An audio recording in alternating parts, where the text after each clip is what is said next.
Bonjour chers serviteurs audacieux, bienvenue dans notre émission chrétienne intitulée Le Pain matinal, une émission du ministère Ta Seconde Chance. Je suis Dr Doriane et je vais nous conduire dans la rubrique Exhortation.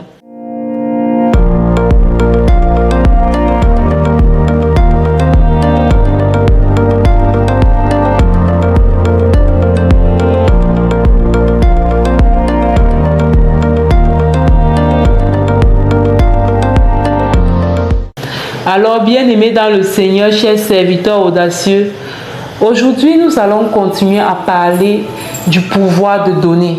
Nous allons parler de ce qui se passe quand nous donnons. Hier, nous avons commencé par dire qu'autour de nous, il y a toujours plus petit que nous, il y a toujours plus vulnérable que nous. Et l'exhortation nous encourageait à donner parce qu'il y a une puissance dans le don. Il y a une puissance quand nous donnons. Et la parole de Dieu est claire là-dessus, que l'arroseur sera arrosé. Et aujourd'hui, nous allons poursuivre dans cette lancée en disant que le don est une semence, d'accord? Le don est une semence que nous faisons et personne ne peut s'aimer et ne pas récolter. Peut-être ce n'est pas toi qui vas récolter. Peut-être ce n'est pas directement toi. Peut-être ce sont tes enfants. Peut-être tes enfants vont récolter ce que tu donnes aujourd'hui dans un pays étranger. Peut-être tes enfants vont récolter ce que tu donnes aujourd'hui quand tu ne seras plus de ce monde. Et la Bible parle des bonnes terres sur lesquelles semer. Dans la maison de Dieu, les serviteurs de Dieu, les personnes vulnérables comme les veuves et les orphelins. Ceux qui n'en ont pas, ce sont les bonnes terres sur lesquelles semer. Ça veut dire que tu ne peux pas semer dans la vie d'un orphelin et ne pas récolter. Tu ne peux pas apporter de la valeur dans la vie d'un orphelin et ne pas récolter. Le but de cette exhortation, c'est nous sensibiliser aux dons. Vous savez, moi, pendant longtemps, j'ai toujours cru que tout le monde était sensible à la cause des orphelins. Et puis, en évoluant, j'ai vu qu'il y avait des personnes que ça touchait moins. Au départ, je les jugeais parce que je ne comprenais pas comment ça pouvait les toucher moins. Mais j'ai compris que en fait, chacun a ses défis, chacun a ses challenges et chacun a même son appel. Peut-être que tu n'as pas été spécifiquement appelé auprès des orphelins, tu as un autre appel. Mais je veux juste nous encourager à regarder quelle est cette personne vulnérable autour de nous, qui a besoin de nous, qui a besoin du peu que nous avons. Peut-être ce n'est pas un orphelin. Peut-être c'est une maman célibataire, peut-être c'est une famille qui peine à joindre les deux bouts, peut-être, je ne sais pas. Quelle est cette personne vulnérable là qui est à côté de toi et qui a besoin de toi? Je veux juste nous éveiller à notre sensibilité. Et c'est aussi l'occasion pour moi de parler du réseau Ta Seconde Chance et du travail que nous faisons dans les orphelinats. Juste pour nous dire qu'une seule main ne peut pas attacher un paquet. Je veux inviter toutes les personnes qui ont reçu cet appel pour les orphelins ou qui ressentent dans leur cœur le désir, le besoin de pouvoir contribuer, de pouvoir poser une pierre dans cet édifice qu'est le réseau Ta Seconde Chance, afin qu'ensemble nous puissions impacter la vie des centaines, des milliers d'enfants, pourquoi pas dans le monde entier, plus précisément en Afrique. N'hésitez pas. N'hésitez pas. Nous avons commencé ce travail depuis aujourd'hui des centaines. Nous sommes à près de 950 enfants impactés, pas une fois par an, chaque mois. Chaque mois par les dons que les uns et les autres font en faveur des orphelins. Donc, je veux t'encourager. Peut-être pour toi, ce n'est pas un orphelin. Peut-être c'est juste une personne vulnérable qui est à côté de ta maison, qui peine à avoir 2 repas par jour. Bref, les personnes chez qui tu peux donner ne manque pas. Ça peut être aussi dans ta famille. Ça peut être dans ton quartier. D'accord? Ça ne se cache pas. Juste prier que le Seigneur nous donne cette sensibilité à donner, à pouvoir investir aussi dans la vie d'autrui, sans rien attendre en retour. Dis, je le fais Seigneur pour toi, je fais ça pour toi. Voilà par exemple la rentrée scolaire. Nous sommes dans des familles.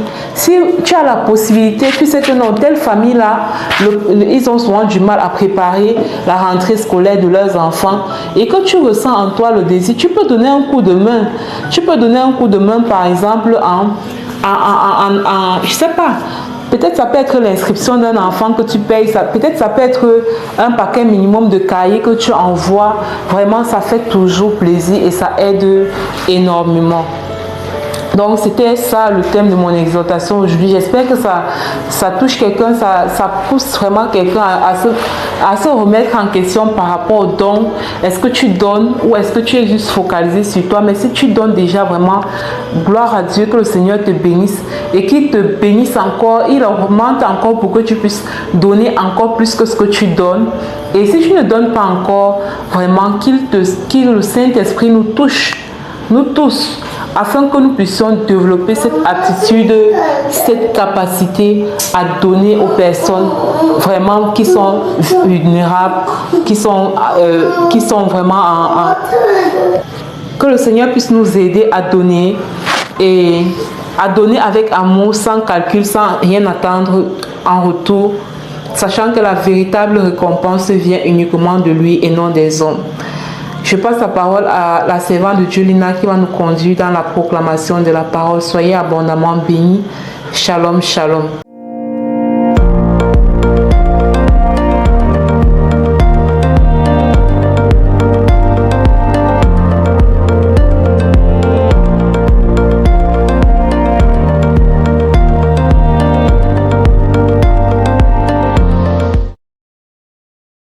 Bienvenue dans cette deuxième partie de l'émission Le Pain Matinal du ministère Ta Seconde Chance. Ici Lina pour la parole proclamée, déclarée et envoyée en mission afin de nous transformer profondément. Bien-aimés dans le Seigneur, la parole qui nous est donnée aujourd'hui est la suivante. Vous êtes affranchis du joug de la maladie. Je proclame et je déclare que je suis affranchi non pas seulement du joug de la maladie, mais de toutes sortes de jougs au nom puissant de Jésus-Christ. Je proclame et je décrète que je suis affranchi de la maladie par la puissance des 7 effusions du sang de Jésus sur la croix. Je décrète que ni le cancer, ni le diabète, ni l'hypertension, ni les infirmités de toutes sortes n'ont aucune emprise sur moi, car par ses meurtrissures, je suis guéri. Je proclame et je déclare que je suis affranchi de l'esprit de non-achèvement, de l'échec en chaîne, et j'accomplis à tous égards par la force de l'esprit qui m'accompagne, au nom de Jésus. Je proclame et je déclare que je suis affranchi de la colère et que je reçois la paix qui appartient aux enfants de Dieu, dans le nom puissant de Jésus-Christ. Je proclame et je déclare que je suis libéré du joug de la désobéissance et que le plan de Dieu est mon plan, sa passion est ma passion, dans le nom puissant de Jésus-Christ. Je proclame et je déclare que par mon identité en Christ, mon amitié avec Dieu et la relation avec lui sont plus importantes que toutes choses, au nom de Jésus. Je proclame et je déclare qu'ainsi, aucune épreuve de la vie ne me détournera de cette amitié dans le nom puissant de Jésus-Christ. Je proclame et je déclare que dès aujourd'hui, je me rapproche de plus en plus de cet ami fidèle et je prends un nouveau départ dans une confiance inébranlable avec mon Dieu, au nom puissant de Jésus-Christ. Je déclare que je dois vaincre malgré l'adversité dans le nom puissant de Jésus-Christ.